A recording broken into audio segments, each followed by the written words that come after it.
Number 3, maintenance. Owning multiple properties means lots of maintenance. And if you want to attempt to cash flow, you'll probably have to cut out the property management. So that means time and money.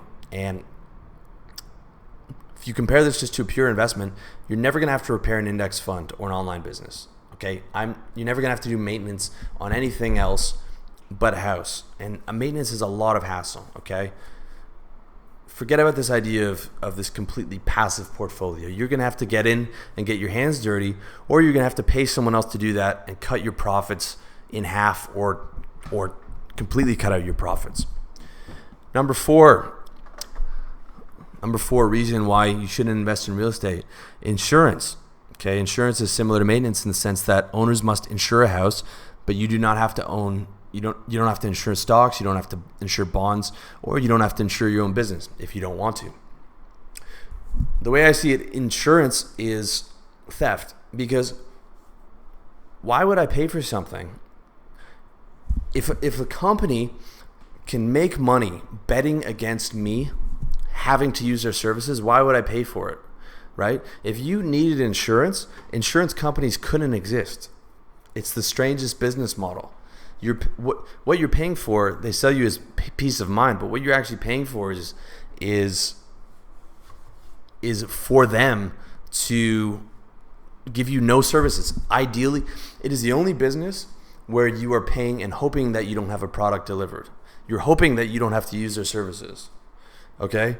And for stuff like, houses, you don't have a choice. You have to insure it. So it's just taking money out of your pocket, right? Money that wouldn't have to be taken from other investments. That's what it is at the end of the day. Number 5, I covered this a bit before, but vacancy costs. This is a hidden cost that you don't have to worry about when you're the sole owner of the property. But when you do own a property, even 1 month of vacancy can wipe out your entire profit for the year. So let's say you're doing $200 cash flow a month. You're doing great. Okay, it's your first house. It's beautiful. You're happy with it. You think, man, I'm actually making this happen. Just 1 month vacancy, that's $2,000 that you got to pay. Boom.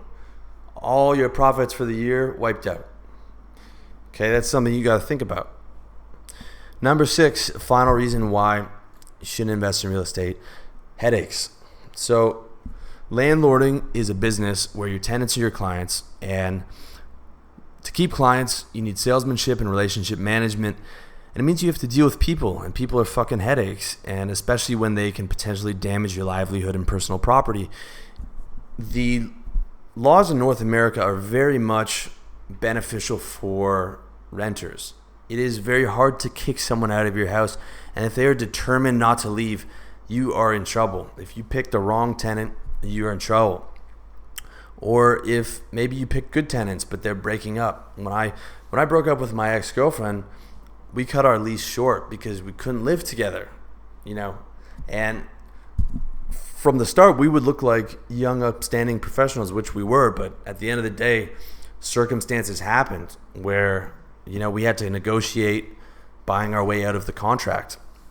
We signed a year-long lease, so contracts don't mean shit. Okay, contracts, for someone that's determined not to leave your property, they'll probably take you 2-3 months to actually get them out of there, of them not paying rent, let alone, if they're upset with you damaging your property, all this stuff. I knew a guy who bought a bunch of houses in a university town where he used to go to school, and he was losing a ton of money because every year the kids would break the house, and he'd have to come in and do maintenance and stuff like that.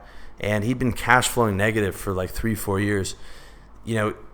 This is a lot of headaches. And again, if you pay a property manager to deal with that, now you got to make sure that you manage the property manager, that he's not scamming from you, and that's going to wipe out. If you had $200 a month in cash flow, that's going to wipe that out. So the whole idea of doing this is being able to manage these things on your own, right? Because that's the only way you're going to actually make a profit, and that comes with headaches.